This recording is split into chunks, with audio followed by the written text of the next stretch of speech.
pour ceux qui nous écoutent, j'espère qu'ils ont quand même une écoute, même s'ils n'ont pas le micro. Ils vont peut-être pouvoir interagir un peu plus tard. On va parler de confinement. Confinement, famille, télétravail, déconfinement, Covid-19. On peut même dire que c'est devenu un peu le langage, les mots-clés qui sont utilisés au quotidien, comme si nous allions nous-mêmes intégrer une base de données dans le monde virtuel, en attendant de réapparaître autrement, d'ailleurs, dans le monde réel. Donc, c'est à partir d'une petite fenêtre virtuelle que nous posons une problématique qui est imbriquée l'une dans l'autre, à la fois problématique sociale, familiale, professionnelle, confinement, famille, télétravail, déconfinement. Et beaucoup de questions se posent autour de comment on va travailler ou comment travaille-t-on à la maison, dans quelles conditions sociales, dans quel climat familial, quel type d'organisation à la maison, quel impact surtout psychologique sur les familles, sur les personnes qui sont en télétravail au sein même de leur famille, et finalement, le confinement a des bienfaits ou bien au contraire, il bouscule l'ordre et nous déboussole dans nos traditionnels repères. Et puis, le télétravail, est-ce que c'est le plan B ou ça va être le plan A, c'est-à-dire qu'il va s'installer dans la durée comme solution à ces nombreuses difficultés de bouchons ou faire garder les enfants, etc. etc. Et est-ce que tout ça fait télétravail, famille, est-ce que ça fait bon ménage? J'aimerais mentionner pour entamer le débat, la discussion et l'échange avec les spécialistes que ce webinaire est une initiative de CM Consulting que dirige M. Hachimi Ben Ali, qui nous a permis l'accès à cet espace. Et donc la question lui est dirigée, mais j'aimerais d'abord présenter nos invités. Sid Abdelouaï, psychologie sociale, des organisations à l'Université de Lorraine en France. Nous allons avoir dans quelques secondes expert ressources humaines et droits du travail, et puis bien entendu Monsieur Hachimi Ben Ali qui va nous parler vraiment très brièvement de cette belle initiative qui finalement parle à tout le monde. À vous, Ali Hachimi. Merci Hakima Kamal, merci à tous d'être présents. Merci Sid Ahmed, merci Jamal Abdelkader qui va arriver, on va lui transmettre tout à l'heure. En fait, cette initiative s'inscrit depuis maintenant un mois et demi, voire bientôt 2 mois qu'on est dans une on va dire, situation de confinement. Nous, personnellement, je pense pas mal d'entreprises ici le sont, surtout la population des cadres. Les premières semaines, donc on a commencé à voir comment s'organiser, comment faire et tout. À un certain moment, on s'est dit, il faudra qu'on anime avec nos partenaires, nos clients, on va dire nos fournisseurs, et puis dans l'écosystème dans lequel on vit, nos amis, et on essaiera en fait de maintenir le débat, de discuter un peu et d'échanger. Donc cette initiative, au départ, elle a commencé, nous en interne, elle a commencé chez nous en interne à travers des actions de formation gratuites qu'on a mis en place à l'adresse des clients, voire du grand public. Et puis de plus en plus, on avait senti le besoin de créer, depuis l'arrivée de Ramadan aussi, parce que le confinement, on va dire, il va s'intensifier, il va se compliquer avec la situation sociale.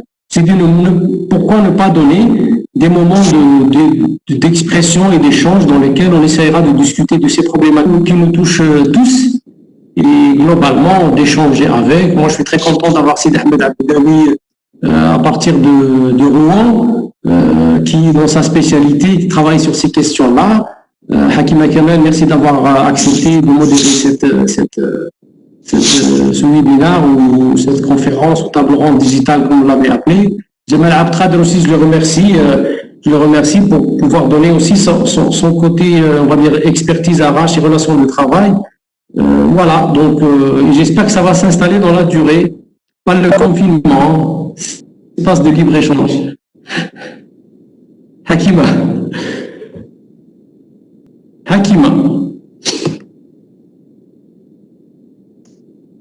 Hakima, on l'a perdu, Hakima. Si le Hachimi, pardon, si je peux intervenir, juste pour les gens qui ont un problème de connexion, ils peuvent appeler le numéro que je vous ai envoyé voilà, donc ça leur permettra d'être connectés de la même manière, juste ils n'auront pas la vidéo. Donc si elle a un problème sur sa connexion. C'est un numéro gratuit, c'est ça, c'est un numéro. Voilà, donc si elle peut utiliser ce numéro, si quelqu'un est dans un autre pays, je peux vous envoyer des numéros gratuits, ils peuvent l'appeler et se connecter en faisant rentrer le numéro de la réunion que vous avez envoyé. Elle va appeler à partir de son portable, c'est ça, hein? Portable ou fixe, n'importe quel appareil. D'accord, très bien, je vais le transférer. Merci Karim, je vais présenter Karim Sid Ahmed, en fait, il est parmi nous. On est très heureux de l'avoir parmi les gens qui participent à ce débat-là. C'est le directeur général de Cisco qui met à notre disposition cette plateforme gracieusement pendant cette période-là et qu'on ne remercie pas assez. Voilà, je tiens à le préciser, Karim. Sid Ahmed, tu peux dans le même élan, Hakima Kamal arrête de te donner la parole pour te présenter. Voilà. Donc, je te laisse, je fais à sa place le temps qu'elle revienne. Alors, bonjour tout le monde. Je suis ravi de participer à cette table ronde digitale. Je trouve que, voilà, on a un exemple même d'une Algérie présente sur les nouvelles technologies et qui sait mettre en place des actions concrètes visant à partager un certain nombre de points de vue et à pourquoi pas avancer dans la compréhension de ce qui se joue pendant cette phase du confinement et ce qui risque de se jouer à l'amorce du déconfinement. Alors moi je me présente, donc je suis Sid Ahmed Abdellaoui, je suis professeur des universités, docteur en psychosociologie, spécialisé dans le domaine des organisations et du travail. J'ai une autre spécialité, mais même si elle pourrait très bien avoir un rapport avec ce qui se passe en ce moment, qui renvoie à la question judiciaire. Mais je vais plutôt axer ma réflexion aujourd'hui sur les aspects psychosociaux du confinement, qui sont très nombreux, et également aborder les questions de régulation, c'est-à-dire comment finalement on s'adapte, comment on fait face, comment on répond à ces exigences, à ces nouvelles règles, à ces nouvelles, on va dire, normes de comportement, et qu'est-ce qui se passe lorsque nous faisons face à des situations quasi anormales, atypiques, inédites, qui perturbent notre équilibre, tant sur le plan psychologique, sur le plan émotionnel, mais aussi sur le plan relationnel, sur le plan de nos activités au quotidien. Et ces bouleversements-là peuvent aussi fragiliser la santé, peuvent fragiliser les équilibres dans la vie d'une personne, d'un couple, d'une famille, d'un groupe, d'un quartier même. On a vu des actes de violence dans les magasins, on a vu des actes de menaces aussi, et sans parler du phénomène que l'on rencontre beaucoup en France, mais je pense qu'en Algérie, ça doit être également le cas, qui est celui de la délation. Voilà.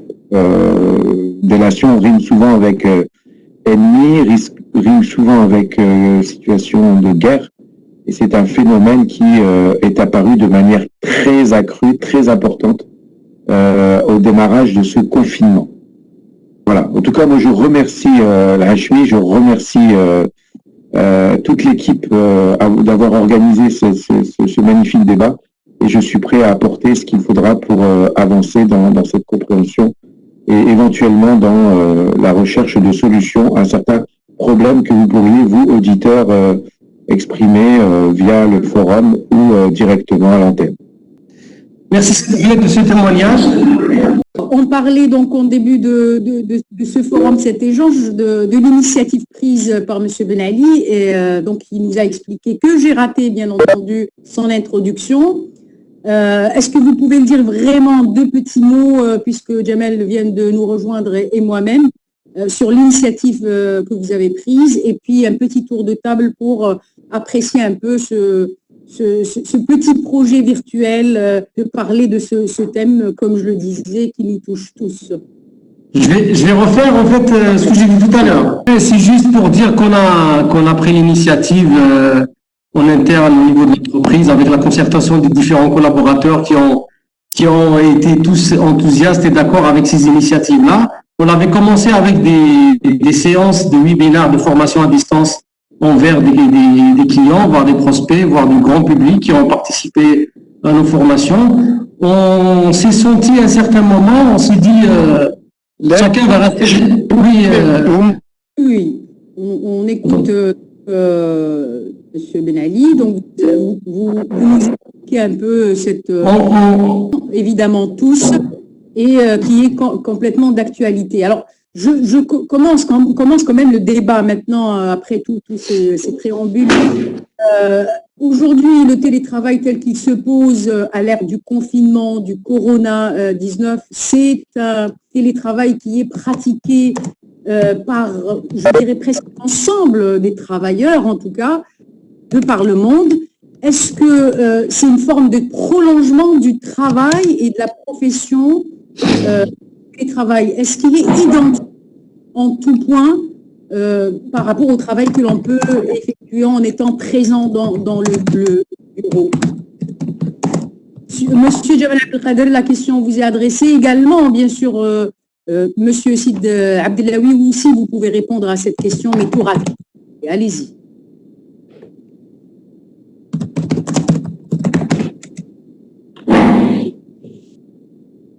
Monsieur Jamal Abdelkader, vous nous entendez?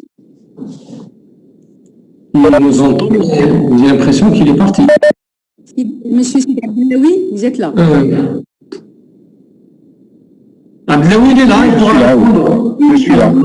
Ma question est posée.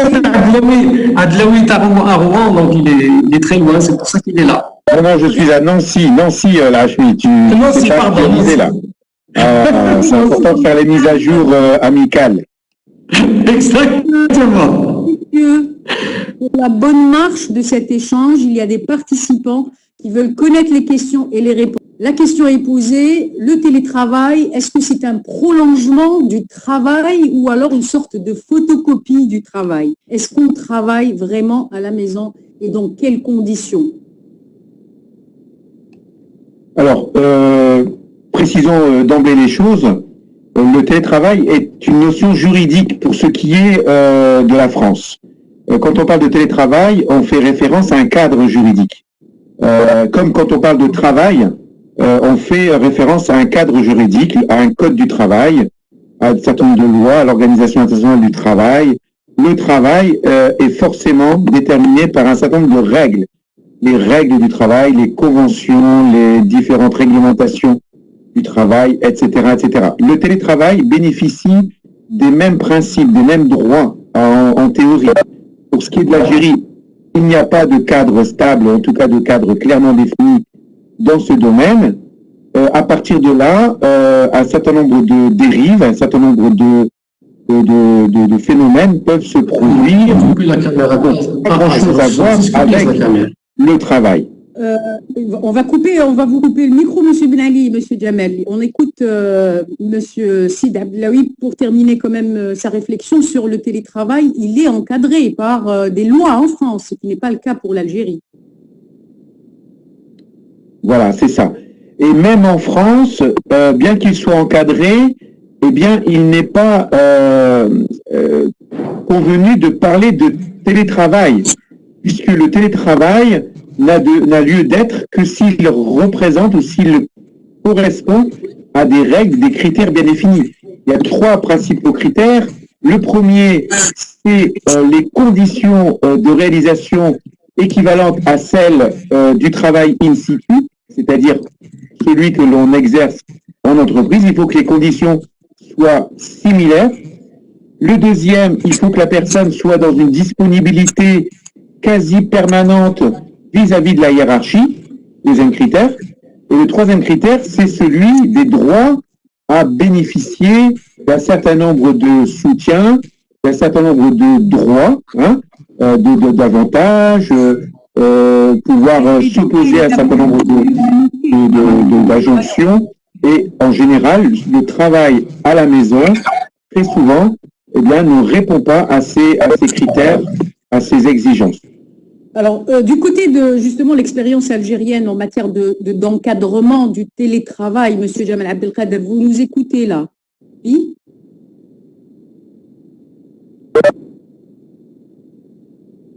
Monsieur Jamal Abdelkader? Il y a quelqu'un? Monsieur Ben Ali Chérif? Oui. Alors, c'est qui me... Hakima Jamal, il s'est déconnecté, là, je ne sais pas, je ne le vois pas. Hein. D'accord. Alors, je ne vois pas. En matière d'encadrement du télétravail, Monsieur El Hachmi, qu'est-ce que vous pouvez nous dire? Vous avez une expérience, vous l'avez menée, mais sans avoir de référent, c'est-à-dire que vous avez innové pour mettre en place une organisation de télétravail. Parlez-nous un peu de cette expérience, étant donné qu'il n'y a pas de fondement juridique et pas d'encadrement de ce nouveau travail ici. En fait, notre expérience, nous, du télétravail, je pense qu'elle existait déjà avant cette crise-là. Au départ, on a eu des cas de collaborateurs qui ont été contraints de travailler à la maison et ont été dans la souplesse pour éventuellement les laisser travailler à la maison. Je peux citer les cas de femmes enceintes. Aujourd'hui, on a des femmes enceintes, on en a eu 2 cas depuis maintenant qu'on existe. Au bout du 6e mois ou du 5e mois de grossesse, voire quand la personne elle ne peut pas se déplacer, voire elle est fatiguée, mais malheureusement, le médecin ne peut pas lui donner d'arrêt maladie continuellement. Donc nous, on était ouverts, et on avait ouvert la voie. Donc on installait les moyens pour que ces collaborateurs travaillaient à distance. Maintenant, quand la crise est arrivée, c'est qu'on a anticipé les choses avant que les autorités des pays sanitaires décident de mettre le confinement. Parce qu'on l'avait dit, on avait communiqué, la santé de nos salariés, puisque la santé de CM Consulting dépend de la santé de ses salariés. Donc ça, c'est important. Donc on a décidé, avant la date, je ne me souviens plus la date de confinement en Algérie, je pense que c'est le 21-22 mars, si je ne me trompe pas. Donc c'était une semaine avant. Donc on avait, personnellement, moi j'avais fait un mail à tout le monde, à tous les collaborateurs, de dire voilà, vous pouvez rester à la maison, vous pouvez travailler. Donc on a commencé à prendre des mesures de sécurité et de barrières et tout, même si on est obligé de rester au bureau, de rester le minimum, de faire des réunions dans des salles où on peut être uniquement 3-4 dans des salles de réunion, de laisser des espaces. Et la semaine d'après, je pense qu'on s'est retrouvé à 100% en télétravail. Et c'était, comment dirais-je, c'était pas imposé, c'est venu comme ça, c'est venu, et c'était un état d'esprit à la fin que nous, on avait. Il y a un autre élément important, c'est que la technologie nous le permet. Parce qu'aujourd'hui, voilà, aujourd'hui, on a des clients chez qui on accède parce qu'on leur a mis des systèmes avec qui on pourra continuer à travailler. Ça fait maintenant peut-être 2 mois qu'on est 16 mars, je crois, ou 14 mars, jusqu'à maintenant, je ne sais pas, bientôt 2 mois. L'autre question aussi qui peut nous interpeller, c'est de dire que est-ce que tous les métiers, toutes les professions peuvent faire du télétravail, ou alors seulement les initiales, l'outil informatique, ceux qui sont dotés de connexion, et est-ce que c'est une catégorie de professions qui a plus accès au télétravail et pas le reste, et quels sont ces autres métiers qui on ne parle pas seulement de la production, hein, qu'il s'agisse de services, qu'il s'agisse les services aussi, on peut parler d'agences de voyage, tous ceux qui sont exclus ou bien qui s'intègrent plus facilement dans le télétravail. Quelle est un peu cette panoplie de métiers, de professions? Sid Ahmed, je ne sais pas si... Monsieur, attendez, laissez Monsieur Sid Abdellaoui répondre à son tour et on revient vers Monsieur. Alors, sur la question des types de métiers, des types d'activités... Non, il ne peut pas faire du télétravail. Effectivement, effectivement. En fait, tout dépendra de la marge d'initiative et d'autonomie qui sera accordée à l'agent, à l'employé, au professionnel. Si cette marge d'autonomie est très limitée, nécessairement, il ne pourra pas être seul chez lui en train d'interagir, en train d'organiser, en train de produire, etc. Il aura besoin effectivement de l'autre. Un comptable dans une entreprise ne peut pas faire du télétravail. Donc, il y a des métiers où on donne une sorte d'autonomie et d'accès à l'information qui permet de transposer ou d'avoir accès à des données à partir de chez soi. Alors, il faut distinguer la marge d'autonomie et la marge d'initiative. C'est-à-dire qu'on peut être autonome sans pour autant être en mesure de prendre ses initiatives parce que les choses peuvent être dépendantes d'autres rouages de l'organisation. Donc je suis autonome quand je suis en train de réaliser une activité qui m'est propre, mais si j'ai un problème, je ne peux pas être le solutionneur de ce problème. À partir de là, j'ai besoin de l'autre. Mais l'autre peut être à distance et je peux interagir avec lui pour régler le problème. Mais quand l'autre n'est pas présent, quand l'autre n'est pas accessible, quand l'autre est une machine, est un ordinateur qui n'est pas chez soi, quand l'autre c'est une archive qui n'est pas disponible, et c'est là où les choses deviennent très compliquées. Oui, monsieur Ben Ali, vous êtes avec nous? Vous êtes toujours là, monsieur El Hachmi? Je suis là. Alors, on parlait de métier et de profession. J'ai donné l'exemple d'un comptable dans une fonction publique ou dans une entreprise publique ou même privée. Tous les métiers ne peuvent pas travailler à partir de leur foyer, de la maison. L'autre question qui peut aussi nous interpeller, c'est de dire, par exemple, il y a des secteurs aujourd'hui qui découvrent pour la première fois qu'ils peuvent recourir au virtuel. Je vous donne l'exemple de l'éducation, les cours, qu'il s'agisse du primaire ou de l'enseignement supérieur, ce n'est qu'aujourd'hui qu'on réfléchit à mettre en place les mécanismes et les outils nécessaires pour dispenser des cours. Et ça peut être élargi à d'autres secteurs. Donc, le télétravail aujourd'hui s'impose de lui-même parce qu'il est un outil qui n'a pas été assez utilisé. Tout à fait d'accord avec vous, Hakima Kamel. En fait, ça dépend des catégories de métiers. En dehors de la production, vous l'avez dit tout à l'heure et tout, parce qu'il y a des métiers pour lesquels il faut être présent. Mais je pense que tout l'encadrement, tous les métiers, on va dire, de services qui ont des liens avec un ordinateur, à condition que cet ordinateur-là, pas forcément le matériel, qu'est-ce qu'il y a à l'intérieur de cet ordinateur-là? Il y a des processus de l'entreprise, il y a des transactions qu'on doit faire à l'intérieur, il y a des tâches qu'on doit faire. Donc, pourra toujours travailler à distance. Vous avez cité l'exemple du comptable tout à l'heure, où le comptable aujourd'hui chez nous, c'est quelqu'un qui peut travailler de chez lui. Sauf qu'à un certain moment, le comptable, par contre, il aura besoin, parce qu'il y a des pièces comptables qui vont arriver de l'extérieur, il y a des factures, et au-delà, aujourd'hui, on n'est pas à ce stade. Dans d'autres pays dans le monde, les factures arrivent sur Internet, arrivent digitalisées, arrivent dans des EDI, arrivent dans des transferts automatiques.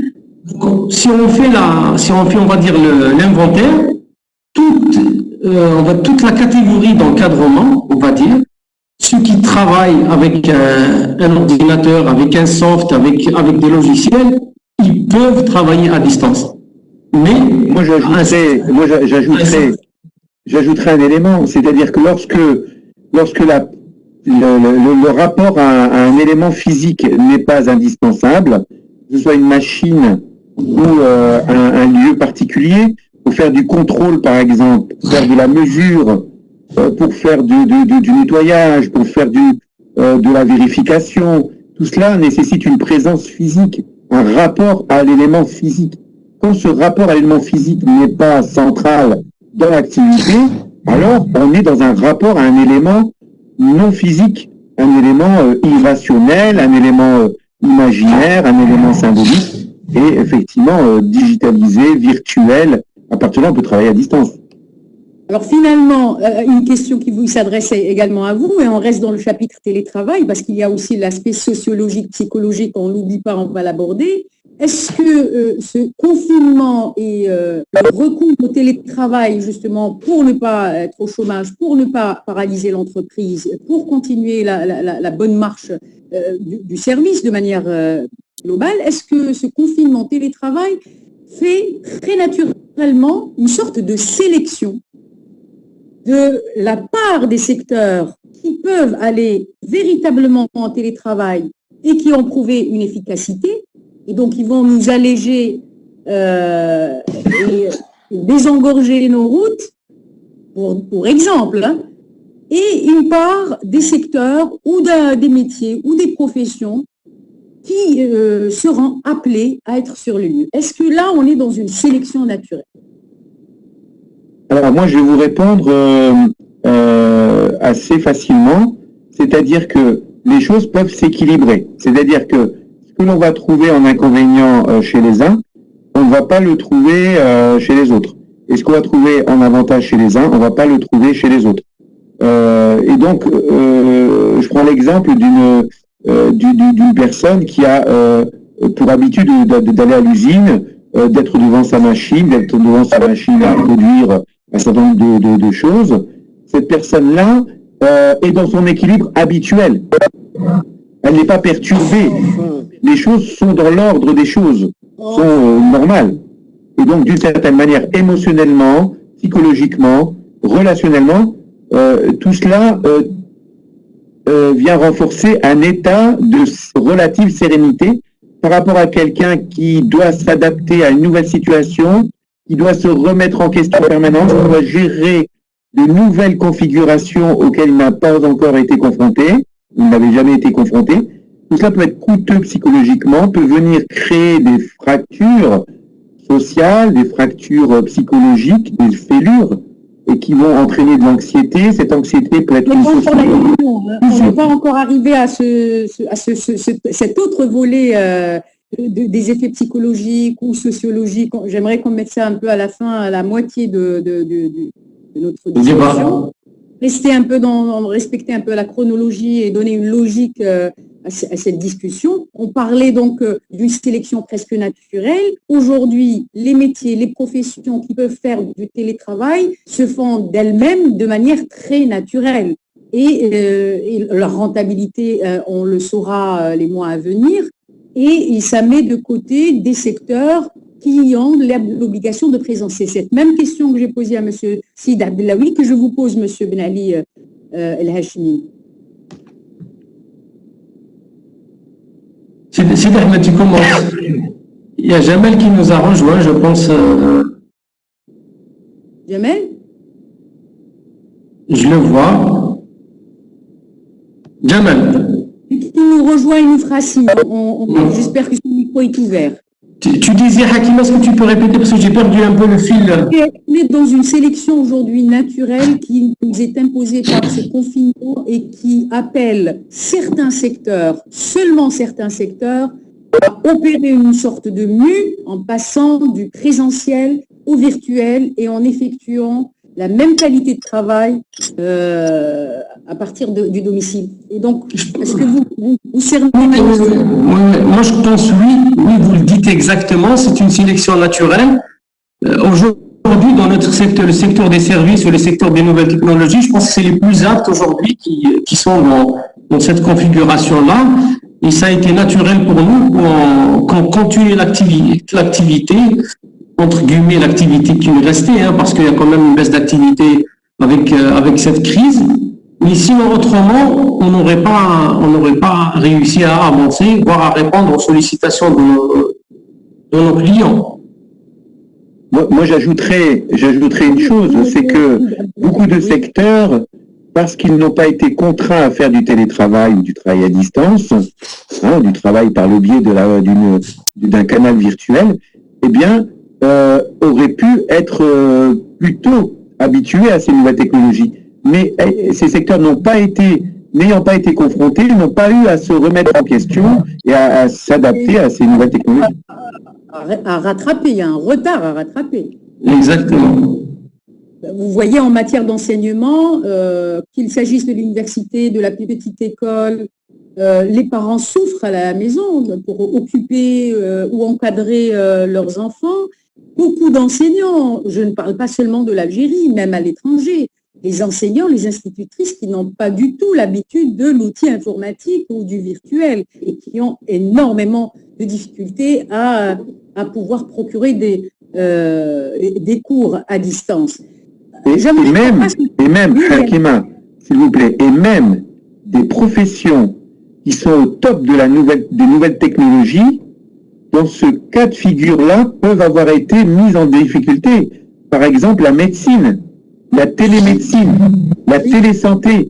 Ce sont des médecins qui n'ont jamais eu à faire de la téléconsultation et qui aujourd'hui se sentent obligés de le faire puisque les gens ne peuvent pas sortir ou les gens ne veulent pas sortir par peur d'avoir ce Covid. Et donc, les médecins se sont mis à faire de la télémédecine, alors que s'il n'y avait pas eu cet événement, ils auraient continué à faire du présentiel. J'aimerais qu'on passe au chapitre du confinement et de la vie de famille. Monsieur Sidablaoui. Et donc, la question du confinement, du télétravail, est-ce que tout le monde, finalement, peut faire du télétravail? Est-ce que toute personne peut s'organiser, trouver un espace adéquat, se concentrer, concilier avec les enfants, le ménage peut-être, l'entraide, les courses. Et en temps de Ramadan, est-ce qu'il y a plus d'inconvénients de télétravail à la maison avec tous les aléas? Il peut y avoir des tensions, comme il peut y avoir aussi le meilleur climat possible familial. Donc, il y a des inconvénients et des avantages en télétravail. Quels seraient ces inconvénients à travailler à la maison? Alors, on sait très bien que pour être en phase avec ces objectifs, il faut disposer d'un certain nombre de ressources. Ces ressources peuvent être matérielles, ces ressources peuvent être physiques, psychologiques, ces ressources peuvent être relationnelles. Si toutes ces ressources-là ne sont pas réunies, eh bien, ce travail ne peut pas se faire correctement. Donc, parmi ces ressources, il y a effectivement l'espace de travail. Il y a aussi le temps qui ne sera consacré qu'à l'activité pour laquelle ce travail doit être effectué.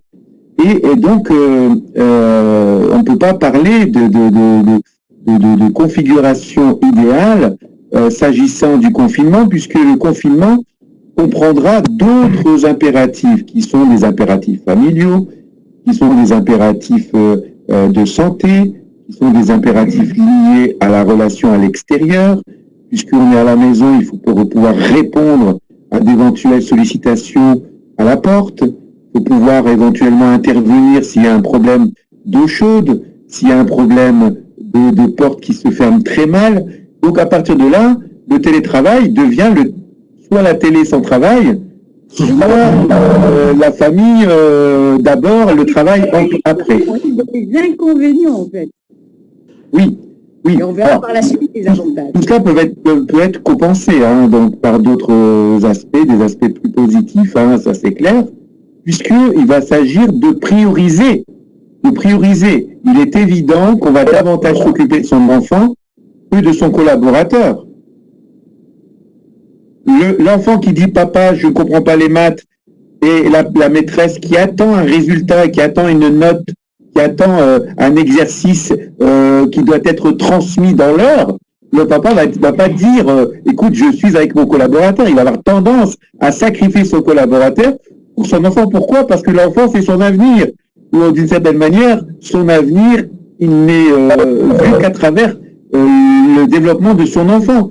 Donc, la dimension prioritaire familiale est très forte. On parlait d'idéal, mais il y a des cas où l'enfant n'a pas la place qu'il faut aux yeux d'un père, d'une mère qui va privilégier le travail et que, en fait, les enfants, la famille, les sollicitations deviennent une vraie pression pour celui au télétravail. Donc, ça, c'est mais cas, ce que vous attention, dites. parce que je ne suis pas sûr que ce soit en rapport avec l'idéal, parce que le principe du confinement, c'est que tout ce que vous allez générer, vous allez devoir le subir.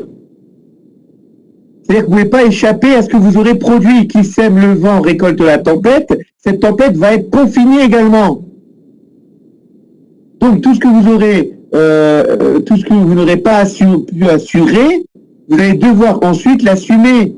Donc l'enfant à qui vous ne répondez pas aux besoins véritables, à qui vous ne faites pas preuve de bienveillance, cet enfant-là va l'exprimer par de la colère, par de la tension, par de l'agacement. Il va l'exprimer, cet enfant, à moins d'être tu par des coups. Et là, la maltraitance des enfants dans les familles a augmenté pendant cette période de confinement. Hein. Mais ce qui est sûr, c'est qu'il y a quand même une tendance à vouloir anticiper une situation explosive que permet le confinement. Il y a des effets psychologiques.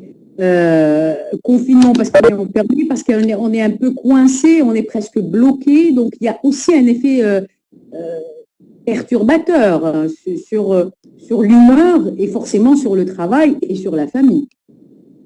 Oui, sachant que le collaborateur, lui, il est de l'autre côté de la ville. L'enfant, lui, il est à côté. L'enfant, il est à côté. Du coup, que se dit le travailleur chez lui? Il se dit, je vais d'abord régler le problème avec l'enfant, ou avec l'épouse, ou avec l'époux, ou avec la tata, ou la mamie. C'est un Superman. C'est un Superman, celui. Il va essayer de régler le problème, effectivement, et puis il mettra son travail après. De toute façon, il peut se dire, comme il n'y a pas de limite horaire, il va dire, je vais travailler à minuit. Mais à minuit, il va être fatigué, donc il va remettre ça au lendemain, etc., etc. Ensuite, on va rentrer dans un cercle vicieux. Tout ça pour dire que la configuration du confinement n'est pas propice à un télétravail favorable, performant, de qualité. Parce qu'il y a une contrainte, c'est pas un choix, c'est pas un libre arbitre. C'est-à-dire que quand on choisit, on a organisé son espace, on a organisé le rapport à la famille, parce que le climat est favorable également.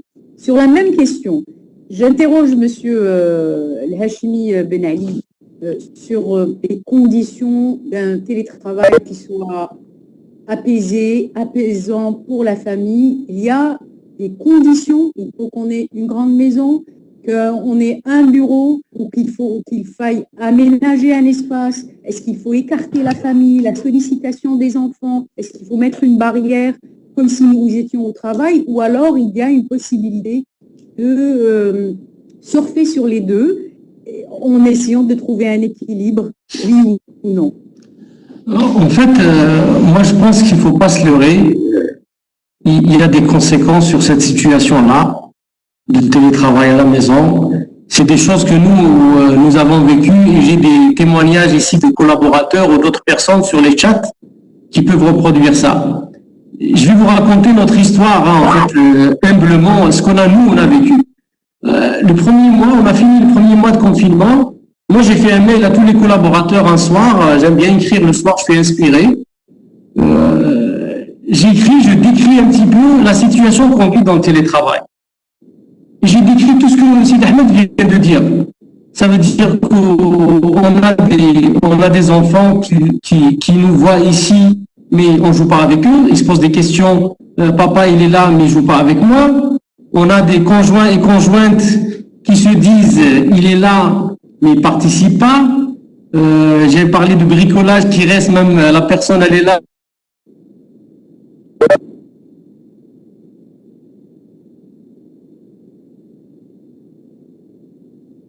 Ils sont chez leurs parents, ils ne profitent pas de leurs parents. En fait, on est dans la famille, mais réellement, on n'est pas dans la famille. Donc, c'est une arme à double tranchant. En fait, il faudra à un certain moment gérer l'équilibre entre les deux, si on arrive à le gérer. Moi, personnellement, mon expérience en tant que patron et en tant que quelqu'un de... Voilà, on est dans sa bulle, en tant que patron et en tant que quelqu'un qui travaille aussi dans le télétravail. J'ai fait des réunions avec des collaborateurs et je leur dis le télétravail, en fin de compte, c'est de l'arnaque. Parce qu'on travaille énormément, on travaille beaucoup, et on est à la recherche d'un idéal en fait physique pour qu'on puisse avoir une bonne posture, pour ne pas avoir mal au dos, on cherche un bureau au niveau du salon, au niveau de la cuisine, et on se retrouve au lit le soir. C'est très difficile, c'est très très difficile, et j'espère que ça ne va pas durer. Ça ne va pas durer. Ça ne veut pas dire que le télétravail n'est pas bon, mais dans cette période de confinement, c'est très compliqué.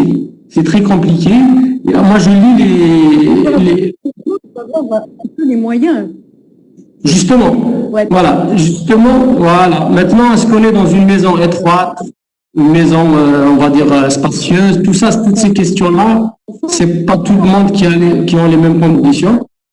Un minimum de place. Parler mais imaginez qu'il y a aussi des familles nombreuses où le télétravail. Tout à fait. En fait, c'est une arme à double tranchant.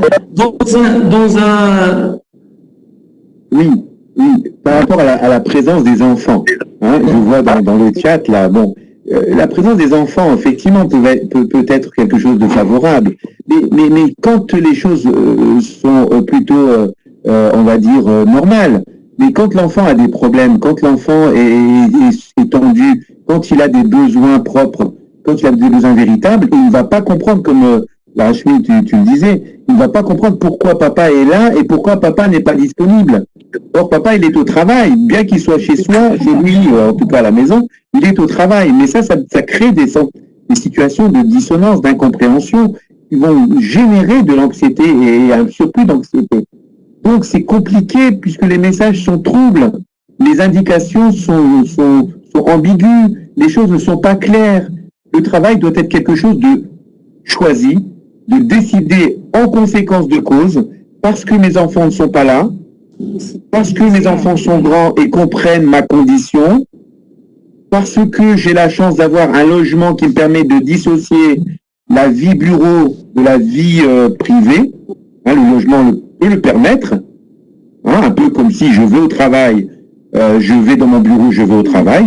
Physiquement, on peut avoir ce type d'avantage, mais dans beaucoup de cas, ce n'est pas vrai. Tout à fait d'accord. Fatima. Il y a une préparation psychologique, se préparer déjà à aller au travail, ce qui n'est pas le cas pour le télétravail. Il y a un prolongement.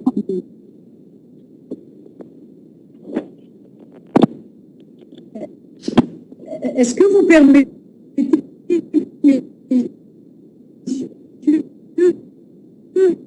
que l'on fasse appel à l'administrateur lui donne le micro pour nous parler de cette probabilité ou cette menace sur les tensions au sein de la famille de ce confinement-là. Est-ce qu'on peut donner la parole à Madame Gahar Sabrina, psychologue? Oui, vous êtes d'accord, oui, bien, c'est vous la maîtresse de maison, Hakima, c'est vous qui gérez.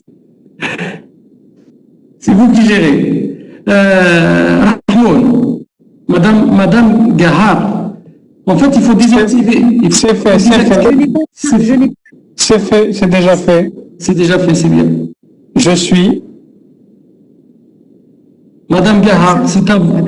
Je ne sais pas si vous m'entendez. Bonsoir tout le monde. Hakima, tu es là? Allô? On vous entend très bien. Alors, Oui, madame, on vous entend.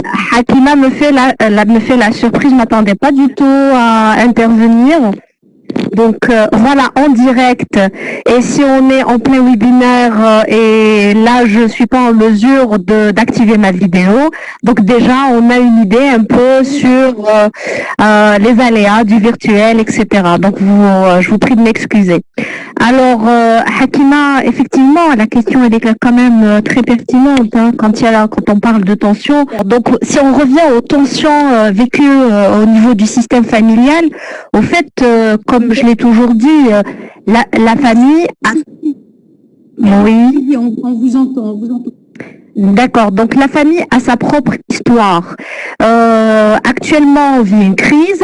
Donc si la famille avait déjà ses propres repères, si la famille déjà avait son propre fonctionnement, sa dynamique relationnelle, des repères en intramuros et extramuros, c'est-à-dire des règles au sein de la famille, avec des rôles qui sont partagés pour chacun, etc., et aussi des rôles à l'extérieur, donc la famille va pouvoir se ressourcer, s'adapter, s'ajuster, revenir à ce qui était inscrit dans son propre système et bien sûr histoire, à travers bien sûr toutes les relations qui existent entre les membres, c'est-à-dire entre dominé, dominant, celui qui instaure les règles, celui qui joue tel ou tel rôle, etc. Et donc, à partir de là, la famille va pouvoir s'ajuster, pas du jour au lendemain, mais progressivement, bien sûr. C'est un apprentissage qui se fait dans le temps, etc. Donc, c'est vrai qu'on a énormément parlé des tensions, bien sûr, qui sont dues aussi à l'agencement des maisons, l'espace lui-même, le paramètre temporo-spatial est aussi important, parce que parfois on est obligé, pour des raisons ou d'autres, de décaler au-delà des horaires de travail programmés et prévus, c'est-à-dire au-delà de 17 heures pour certaines femmes ou certains qui ont l'habitude d'arrêter de travailler à cette heure-ci. Et quand il y a des enfants, donc ce sont de nouveaux repères. Avec les enfants, il faut toujours communiquer, il faut toujours parler.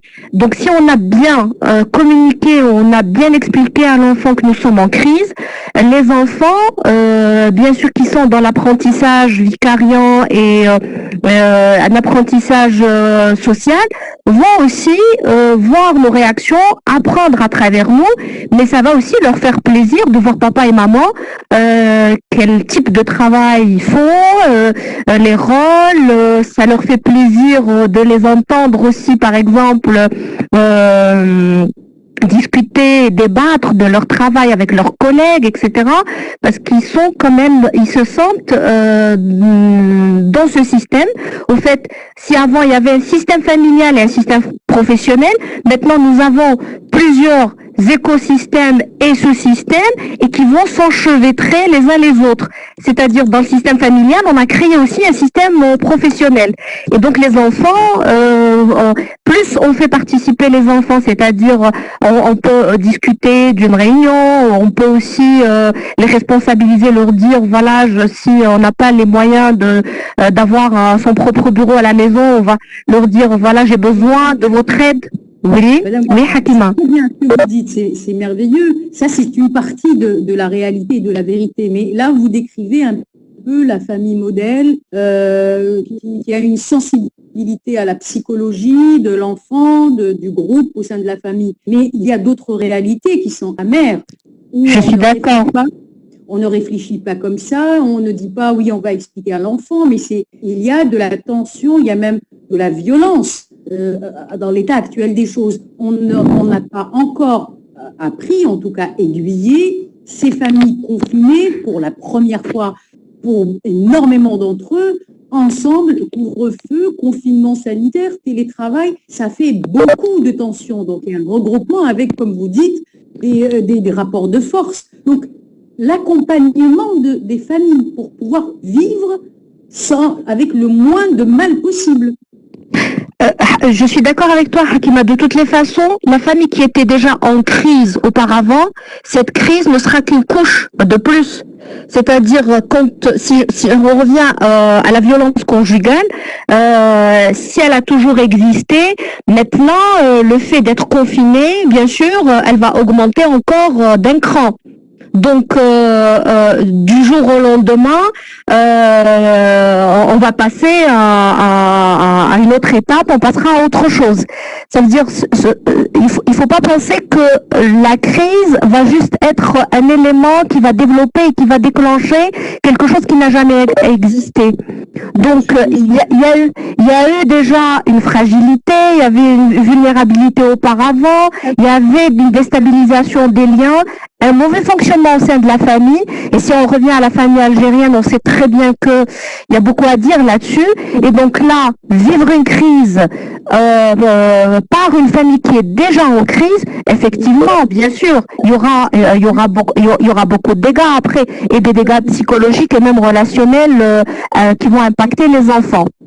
Restez avec nous, ce que vous dites est très intéressant. On donne également la parole à Monsieur Ben Ali Hachimi, Monsieur. Merci. Oui, restez avec nous, Madame Gahar. La question de comment concilier, il nous reste une quinzaine de minutes, je pense, à la fin, avant la fin de ce webinaire. Est-ce que finalement, est-il possible, comment est-il possible de concilier travail, famille? Alors, il y a le côté jardin, on va dire le côté court et côté jardin de ce confinement. Il y a des profils de personnes qui vous disent « je profite de ma famille, de mes enfants, on fait des jeux, on se trouve de nouvelles passions ». J'ai appris à faire de la cuisine, j'accompagne mes enfants dans leur cours, je découvre mon épouse, etc. Ça, c'est vraiment le bon côté des choses. Ce qui nous intéresse, c'est de savoir comment, pour des familles qui ont beaucoup plus de difficultés, qu'est-ce qu'il faudrait faire ou dire, en tout cas, pour conseiller, orienter, accompagner, même par la parole, pour que l'on puisse à la fois travailler correctement, mais en même temps créer un vrai pont avec les membres de la famille. Vraiment aller dans une sorte de réconciliation.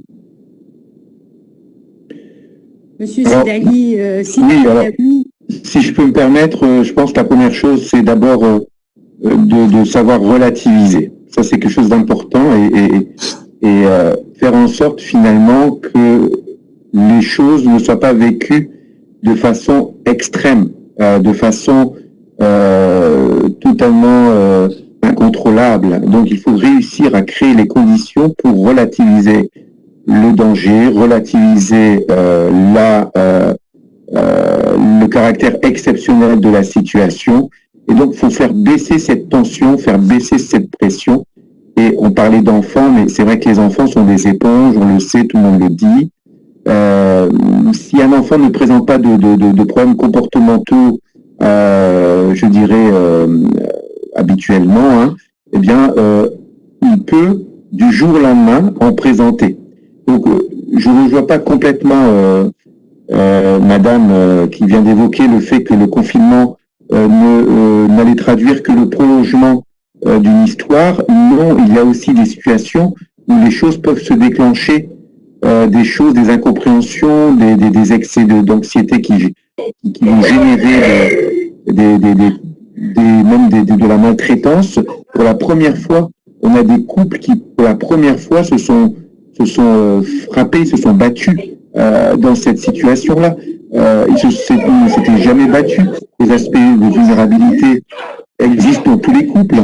On le sait, mais ce confinement-là a pu aussi mettre à jour des fragilités, non pas liées au couple, mais liées finalement à l'absence de clés pour faire face à ces nouvelles exigences, à ces nouvelles règles, ces nouvelles normes. Ces personnes-là n'étaient pas préparées, individuellement n'étaient pas préparées. C'est pas tant le couple qui n'était pas préparé que l'individu lui-même n'était pas préparé. Et donc, si les deux ne sont pas préparés, c'est encore pire. Donc, si un des deux est préparé, il peut jouer le rôle de modérateur, de celui qui va trouver les moyens d'apaiser, de trouver des solutions, etc. Mais si les deux ne sont pas préparés, là, ça devient plus compliqué. C'est que la société ne nous a pas préparés à faire face à ce type de situation, hein, qui existe, qui n'a pas existé depuis la Seconde Guerre mondiale, en fait, beaucoup. Peut-être que pour la guerre d'Algérie, effectivement, c'est un peu plus récent. La deuxième chose qui me semble importante, c'est de se donner le temps. Oui. Le deuxième chose, c'est se donner le temps de s'exprimer. Ça a été évoqué par Madame, et ça, c'est vraiment ce qu'il faut faire, c'est pouvoir exprimer, expliciter, valoriser, varier aussi les plaisirs, varier les échanges, les situations. Je pense que ça, c'est très important. Et puis, bien sûr, l'aspect l'aspect rituel, ça c'est très important. Mettre des rituels, imposer des règles, de nouvelles règles au sein de la famille et faire en sorte que l'on puisse s'accorder autour de ces règles et faire en sorte qu'il y ait un sort commun dans la famille. C'est que toute la famille se retrouve à travers ce cadre.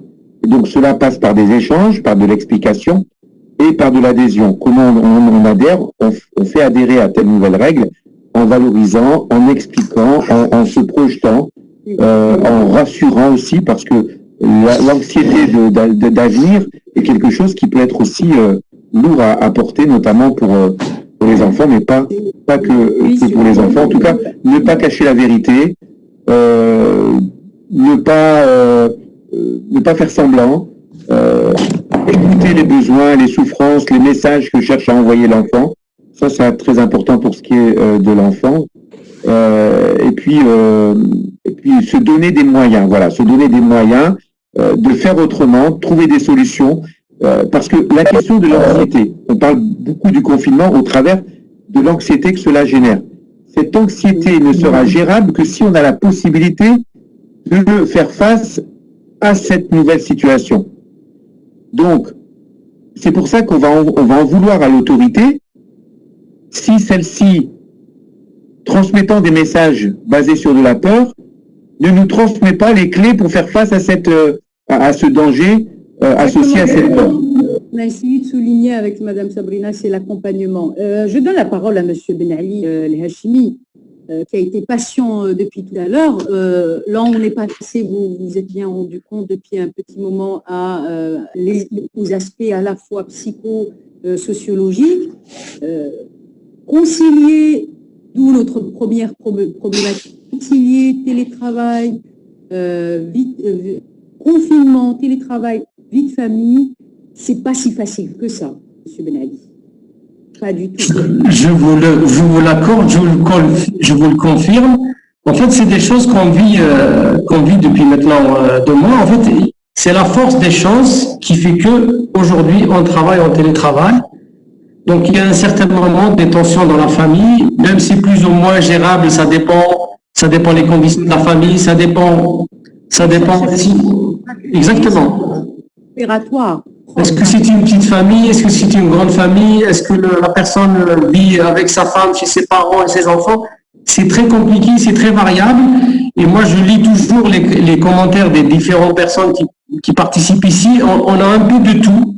Il y a des gens qui disent on supporte pas, on a hâte de sortir. Il y a d'autres qui disent c'est un plaisir de travailler à la maison. Mais moi, personnellement, pas dans ces conditions-là. Parce que, comme vous le dites tout à l'heure, il y a les enfants qu'il faudra aussi encadrer parce qu'ils ont leurs travaux. Pour ceux qui continuent à travailler, vous avez un conjoint ou une conjointe aussi qui travaille peut-être aussi elle ou il à distance, donc il faudra. Donc c'est très compliqué en fait, c'est très compliqué. C'est pour ça que je dis après 1 mois de confinement, j'ai essayé de partager avec les collaborateurs, de dire quelles sont les souffrances, quels sont les trucs. Et qu'est-ce qu'on peut faire pour éventuellement rendre hommage à nos familles? Parce qu'à un certain moment, ces familles-là, on s'est incrusté chez elles dans des moments où ils n'ont pas l'habitude de nous voir tout le temps. Pour moi, c'est ça, c'est une, on va dire, je ne peux pas dire agression, d'un espace dans lequel on vient alors qu'on n'a pas l'habitude d'y être. Je ne sais pas si vous comprenez. Donc, alors, ce qui serait peut-être, à votre avis, le télétravail peut-être et ne doit être qu'un libre arbitre. C'est-à-dire qu'il faut qu'on fasse le choix où on trie sa destinée dans le télétravail. Je donne la parole très rapidement à Madame Sabrina Gahar sur le télétravail et le choix que l'on fait. Parce que quand on choisit, on assume et on choisit en connaissance de cause. Allô? Oui. Écoutez ma question. Alors, pardon, Hakima. Tu peux me répéter la question, s'il te plaît? Absolument. Alors, on disait bien qu'il est finalement très difficile de concilier entre travail qui demande de l'espace, qui demande de la concentration, qui demande d'être en paix. Donc, ce qui n'est pas toujours évident avec les enfants, les tâches à faire à la maison, et que finalement, on en arriverait à conclure que le télétravail, il faut que ce soit un choix conscient et assumé. Ben, effectivement, bien sûr. C'est-à-dire imposer. Ça rejoint un peu la question que j'avais posée tout à l'heure quand on parlait de droit du travail, du télétravail, etc.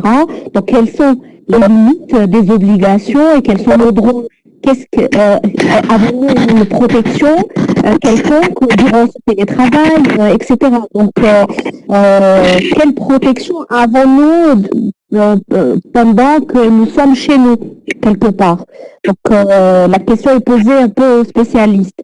Par contre, si je reviens à l'aspect psychosocial, c'est difficile de poser ce genre de limites. Déjà, il est difficile de poser les règles au sein du système familial. Donc, quand ce système familial,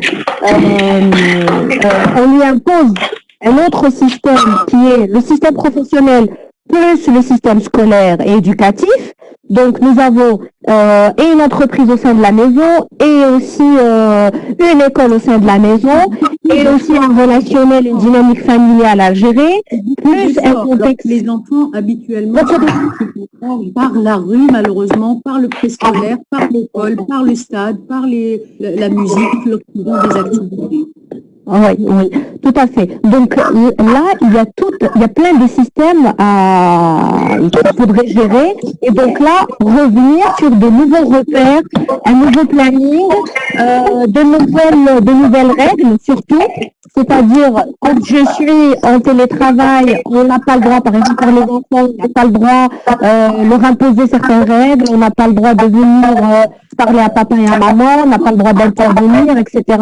Mais il faut expliquer qu'après, par la suite, l'enfant, il aura droit à son propre espace-temps. On va devoir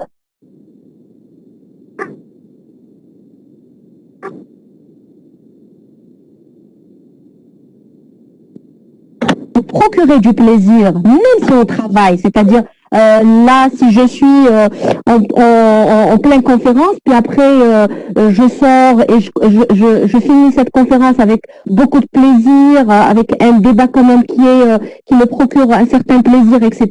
Les enfants vont être bien sûr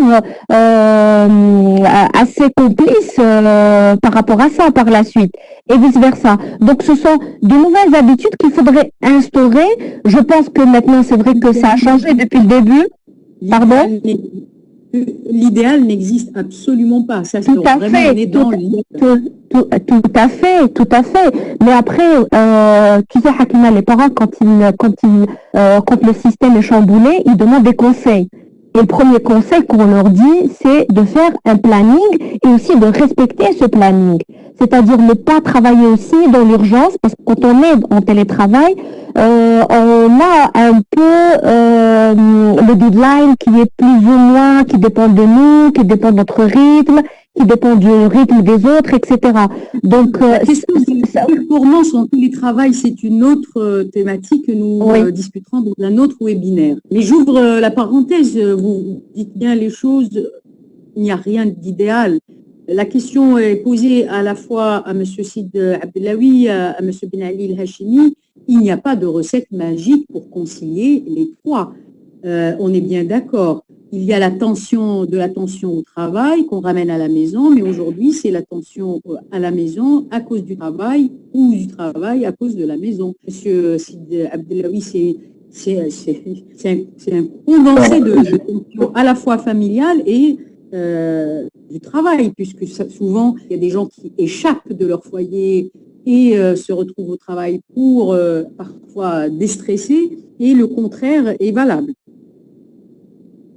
Oui, alors à situation exceptionnelle, comportement exceptionnel d'une certaine manière. À situation exceptionnelle, faisons preuve également d'exception. Et cette exception-là peut être celle à laquelle doit se soumettre tout manager d'une certaine manière, hein, puisqu'on essaie de faire le lien entre famille et travail.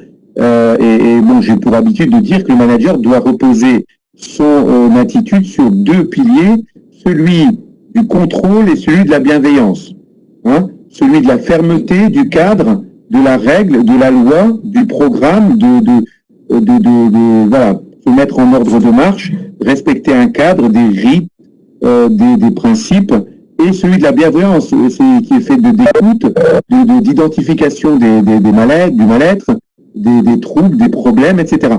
Et en famille, il y a lieu d'être encore plus sensible à ce qui se joue, et notamment, encore une fois, parce que je pense que la dimension enfant vient renforcer la complexité de la situation. Autant un couple peut justement avoir été confronté à une forme d'exception, autant une famille complète avec des enfants de niveau d'âge différents, ayant également à répondre à des exigences scolaires, ayant à devoir se priver d'activités périscolaires, etc., eh bien, ces enfants-là vont être exigeants à leur tour et vont, pour terminer, vont manifester un certain nombre de messages qui ne vont pas être compris par le tout venant. Ils ne vont pas être compris par le tout venant. Le tout venant doit savoir que lorsqu'un enfant exprime un comportement d'agacement, etc., il a quelque chose à dire. Je demande à M. Ben Ali, il nous reste combien de temps?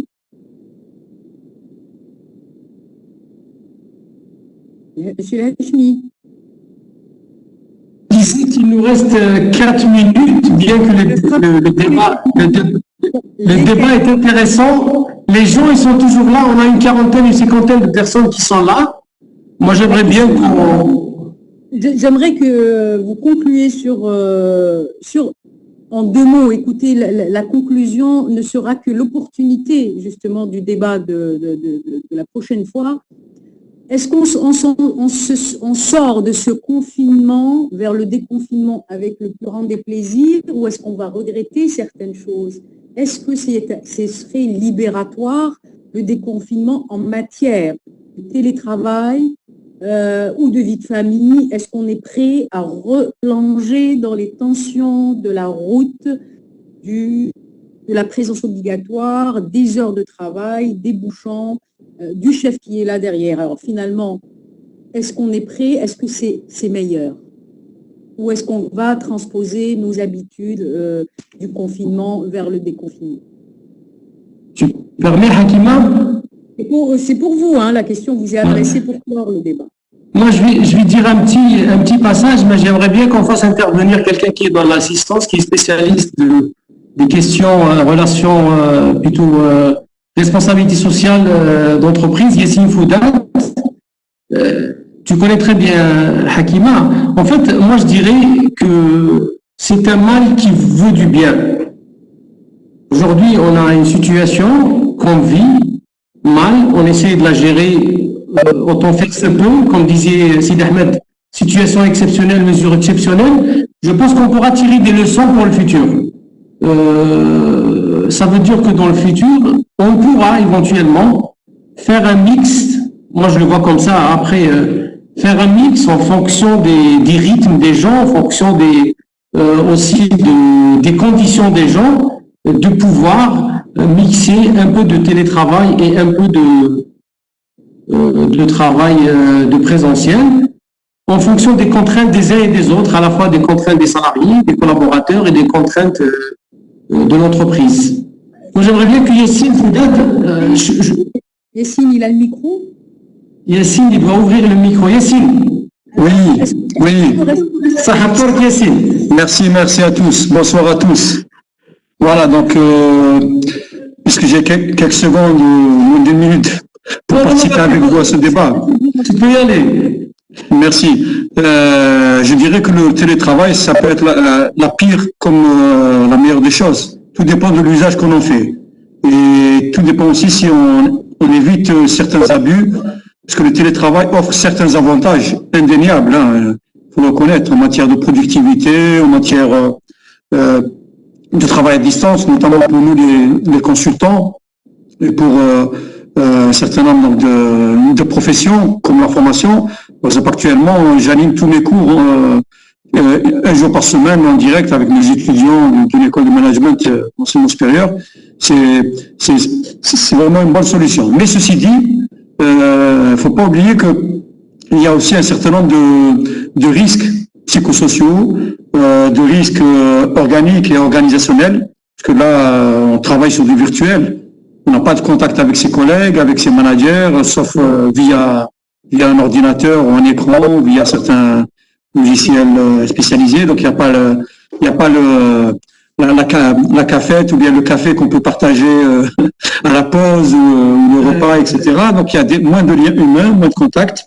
Et bien sûr, il y a plus de stress par rapport au delivery, par rapport au livrable qu'il faut livrer dans un délai donné, etc. Et donc la pression de l'employeur, du partenaire, mais aussi la pression de la position chez soi, en famille, ou bien ça dépend si on est à l'aise dans un bureau confortable ou autre. Et donc ça pose la question aussi de l'ergonomie. Certes, l'ergonomie a fait beaucoup de travail dans le domaine informatique, l'HBUS ça pour rien, mais le télétravail, du fait qu'il est déporté à domicile, c'est pas toujours évident qu'on retrouve le même confort sonore, contact, etc. Et tu as vu les perturbations qu'on peut avoir, légitimes, hein, de la part des enfants, de la part des conjoints, etc. Et puis, le fait qu'il n'y a plus de frontières entre la vie professionnelle et la vie privée. Au bureau, ça s'arrête à 17h, ça s'arrête à 18h, ok. Mais au télétravail, on peut travailler le week-end, on peut travailler la nuit, on peut travailler le matin de bonne heure. Bon, quand on a les consultants, il n'y a pas de problème. Mais pour les salariés, y compris les cadres, ça pose un certain nombre de risques. C'est pour ça que il y a aussi une législation, pas simplement nationale, hein, parce qu'il ne faut pas trop s'attendre à ce que la législation définisse tout le contenu du télétravail, mais une législation internationale de la part du BIT, le Bureau international du travail, d'ailleurs dont la législation française s'est inspirée, et qui donc définit les contours du télétravail sur lesquels il faudra s'inspirer, regarder, au moins pour avoir des lignes directrices, pour éviter les abus des uns et des autres, et peut-être l'envisager sous forme volontaire de la part des salariés, parce qu'on ne peut pas, comme vous l'avez dit au début du débat avec les conférenciers, on ne peut pas l'ouvrir à tous. Il y a quelques emplois, quelques postes de travail, quelques jobs qui peuvent y prétendre. Ce n'est pas tous les emplois, tous les postes, notamment ceux qui sont dans la logistique, dans la production, etc., dans le transport, par exemple, on ne peut pas effectivement les associer à ça, mais toutes les activités de support, et Hakima, y compris le comptable, hein, que tu as pris comme exemple, y compris le comptable, s'il a la banque de données, s'il a le logiciel comptable, s'il est connecté à l'ERP, le logiciel intégré de l'entreprise, il peut travailler à distance, si on lui fait bien sûr parvenir, comme l'a dit Rachmi, les données comptables, hein, les factures, tout ça, mais toutes les fonctions support, RH, finance, qualité, IT, etc., peuvent travailler à Monsieur Foudel, et Madame Sabrina, quel est le meilleur à garder du télétravail, du confinement de famille? Quel est le meilleur? Il y a un proverbe chez nous qui dit il faut verser ni dans un excès ni dans l'autre, donc il faut modérer et il faut savoir garder raison, en faire un usage rationnel et équilibré, à la fois à l'avantage de l'employeur, à la fois à l'avantage du salarié, même s'il est cadre ou autre, et en faire un équilibre. Que vous témoignez chacun de son expérience. Qu'est-ce que vous garderez du meilleur si on sort de ce confinement? Qu'est-ce que vous garderez du meilleur du confinement? Le meilleur, c'est l'accès direct en temps réel avec ses interlocuteurs. D'accord. Voilà. Ben, chacun en fonction de son expérience. Voilà, et puis de ses activités. Production, logistique, services, comme les TIC, etc. C'est pas les mêmes configurations. Mais moi, l'aspect le plus positif, c'est l'accès en temps réel, rapide, sans avoir à me déplacer chez les clients, ou bien sans avoir à me déplacer pour des réunions. Donc ça, c'est un avantage indéniable. Hakima, moi je rajouterai un mot. En fait, ce qu'on a vécu du télétravail, moi, humblement dans notre entreprise, il y a la conscience professionnelle qu'on a qu'on a confirmé davantage de jour en jour. Et puis, la performance, j'en parle pas trop parce que ça fera l'objet d'un webinaire la semaine prochaine, performance et télétravail. Oui. Et Mais ce qui est bizarre, Ouais. il est bizarre, peut-être Madame Sabrina Gahar ou Monsieur Sidali Ablaoui nous le confirme ou l'infirme, le fait de se trouver à la maison, de travailler plus que dans les bureaux, on a ce sentiment de culpabilité de ne pas travailler parce qu'on est à la maison.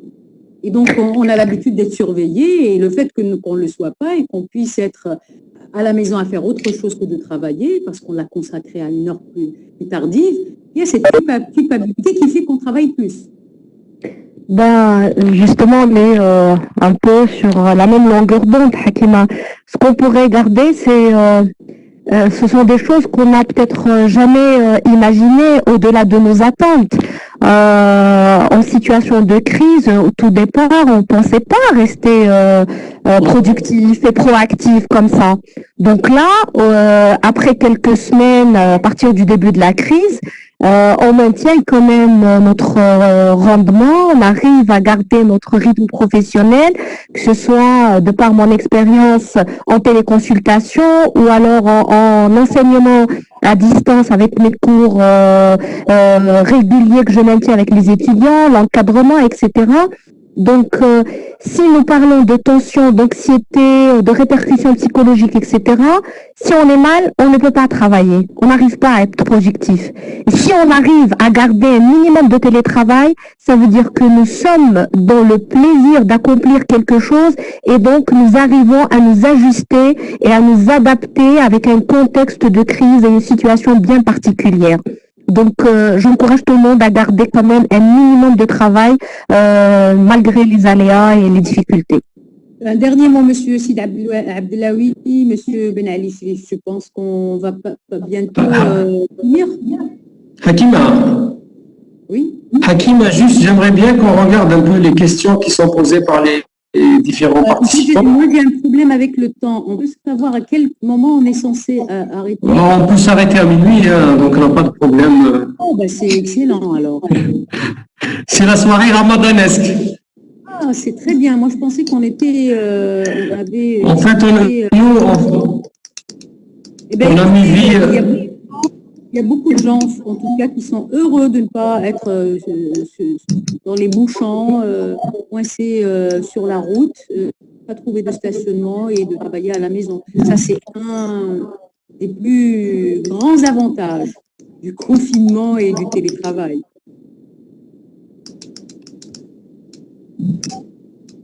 Oui, par rapport à la question de la culpabilité, oui, je pense que la culpabilité peut être à la fois un moteur, mais également un frein. Et dans ce cadre-là, effectivement, c'est très souvent lourd à porter, puisque, encore une fois, la situation est exceptionnelle. Et moi, je suis convaincu que le fait d'apprendre à être plus indulgent envers soi-même, de garder en tête que s'adapter à ces situations exceptionnelles ne peut pas se faire du jour au lendemain, qu'établir de nouvelles bases, de nouveaux repères doit prendre un certain temps.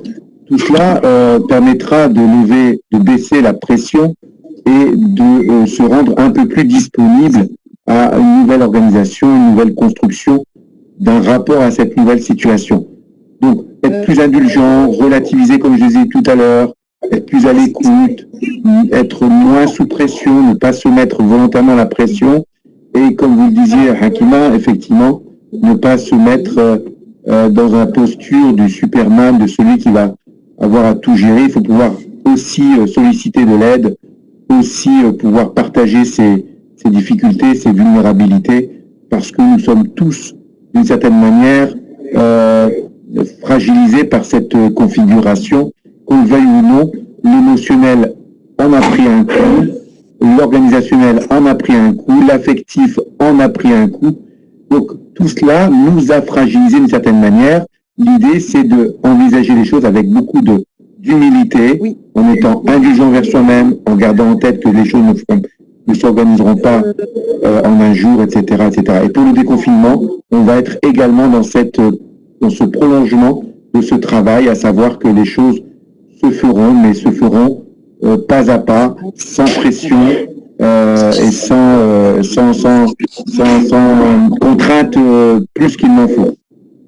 Monsieur Benali Hachimi, la question est posée à vous tous, et donc d'ailleurs elle est soulevée par un des participants qui dit là où je suis, il y a eu tellement de bons résultats depuis le télétravail.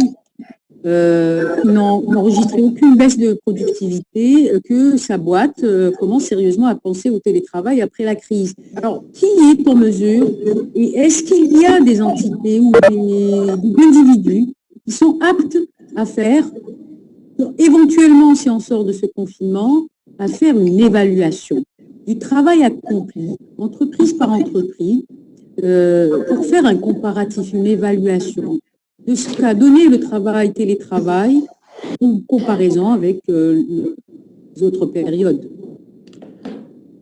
En fait, je pense qu'il doit y avoir des instituts spécialisés qui doivent faire ça. Hein. Il faudra réellement se pencher sur la question et faire des enquêtes un peu larges. Mais nous, dans notre secteur des NTIC, je pense qu'on est les premiers, on va dire, les premiers gagnants.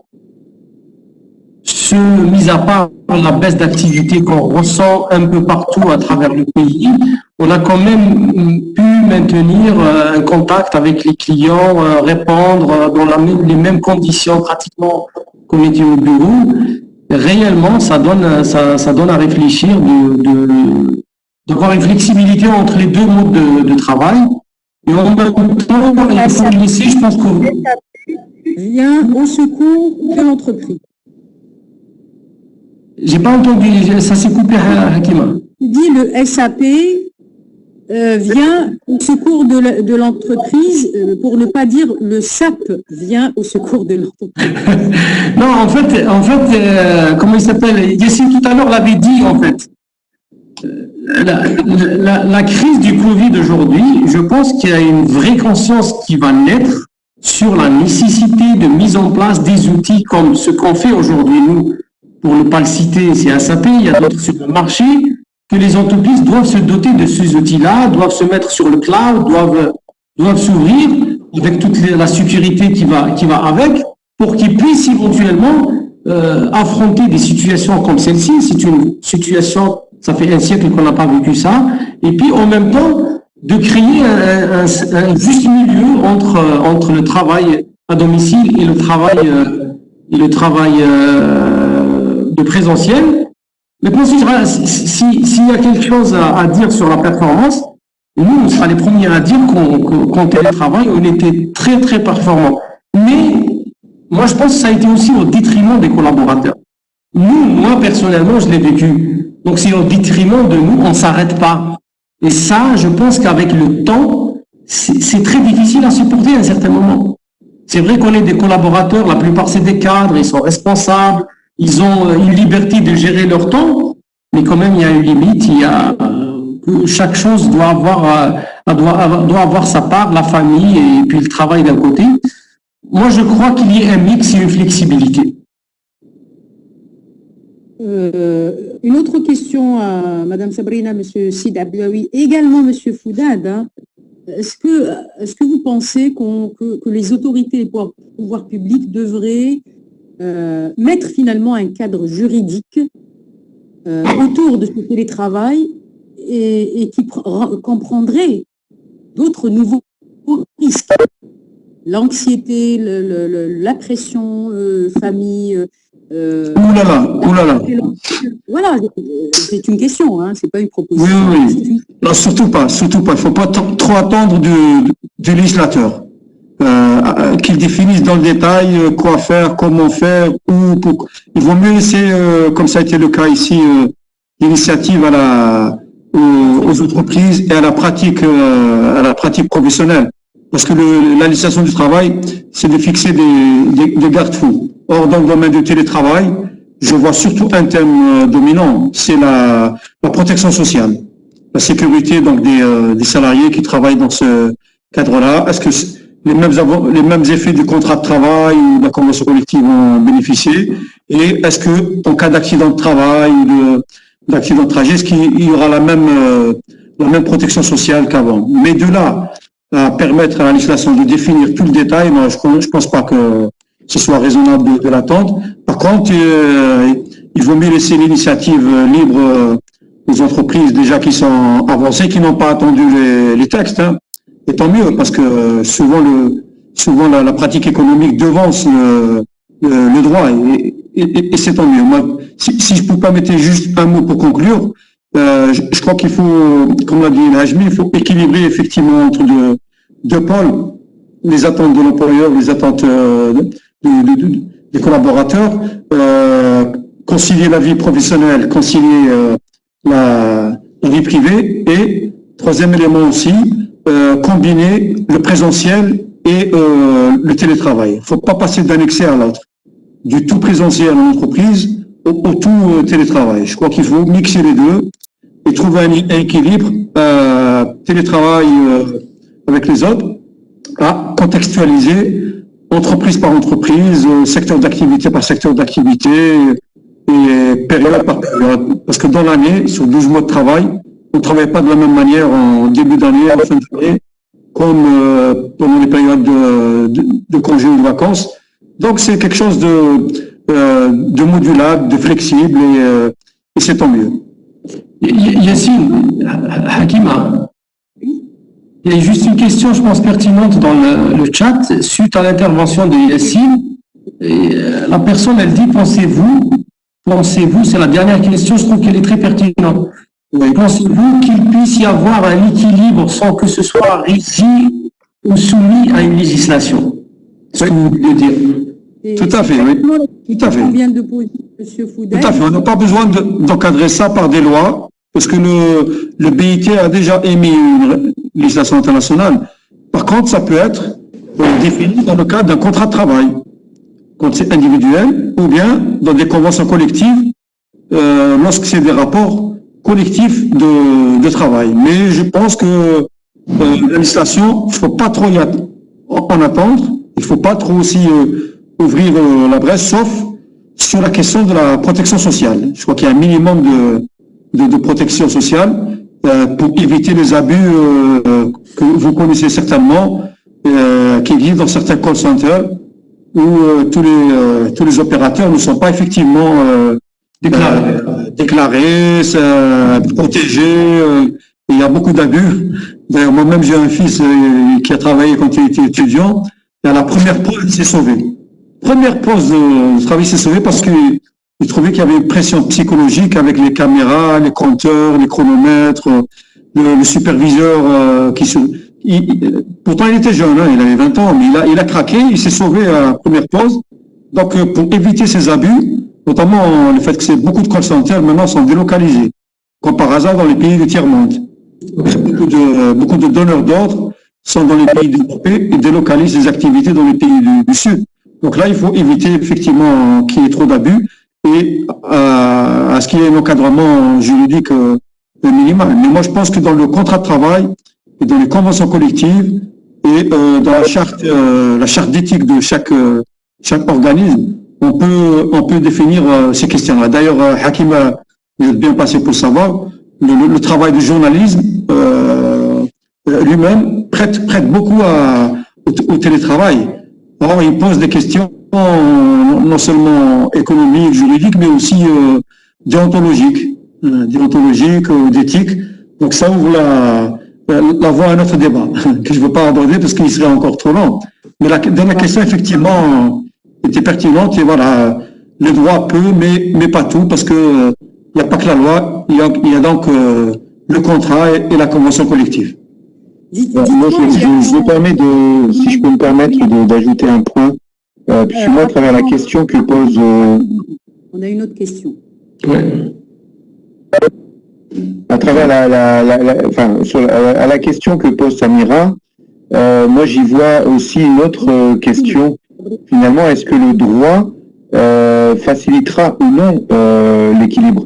Alors, peut-être y a-t-il déjà des choses dans le droit qu'il faut rappeler. Alors, rappeler ça en Algérie, c'est remonté apparemment en 1997 sur la loi sur le travail à distance, mais en 1997, on était loin des nouvelles technologies, de l'information, de la communication, etc. Je pense que l'Algérie doit effectivement actualiser son cadre juridique en matière de télétravail. Le BIT, effectivement, fixe un certain nombre d'orientations, un certain nombre d'objectifs à respecter, de repères à mettre en place, effectivement. Mais il n'y a pas de possibilité, pour moi, d'avancer si il n'y a pas un sentiment de sécurité de la part du travailleur. Et la protection sociale, c'est une chose, mais le sentiment de liberté, c'est aussi une chose importante. C'est-à-dire que si on impose à quelqu'un de faire un télétravail alors qu'il n'a aucune condition matérielle, la protection sociale peut effectivement venir protéger le salarié, mais le salarié, lui, au fond de lui, n'a pas choisi ce métier pour le faire chez lui, il a choisi ce métier pour le faire in situ. Si on vient contrarier cette valeur, eh bien cela peut être un facteur de fragilisation, de souffrance au travail, etc., etc. Donc pour moi, la loi peut effectivement exiger que le télétravail n'est possible que si il y a adhésion explicite du travailleur. Alors si c'est prévu dans le contrat de travail, c'est parfait. Il a signé le contrat, c'est parfait. Mais si dans le contrat de travail, cela n'était pas prévu, les choses peuvent être beaucoup plus compliquées.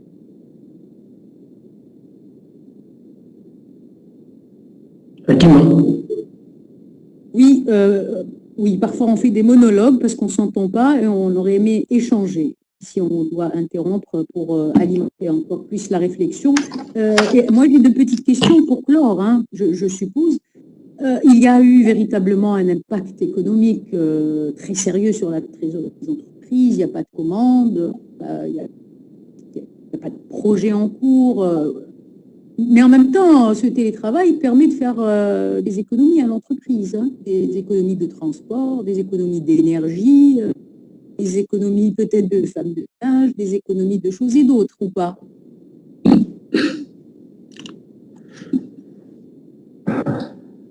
Je peux répondre?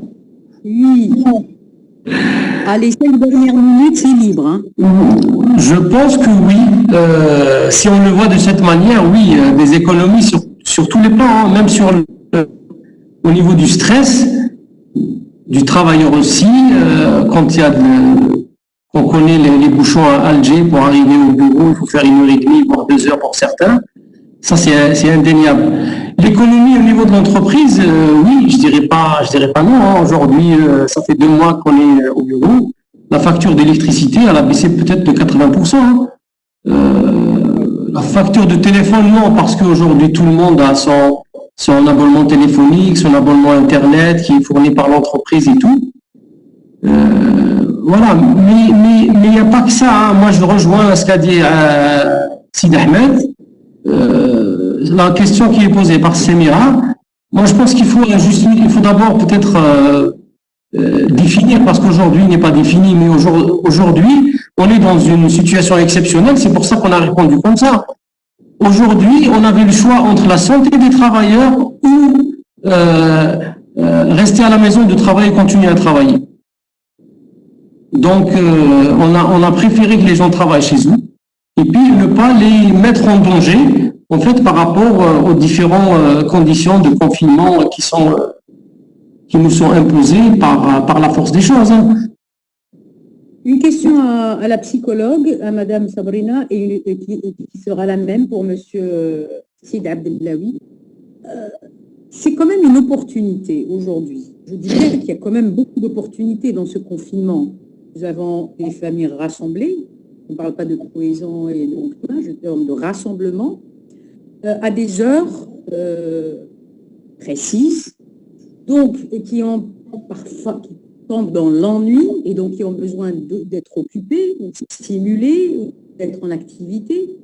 Est-ce que ce n'aurait pas été une belle opportunité pour faire des sondages, différents sondages?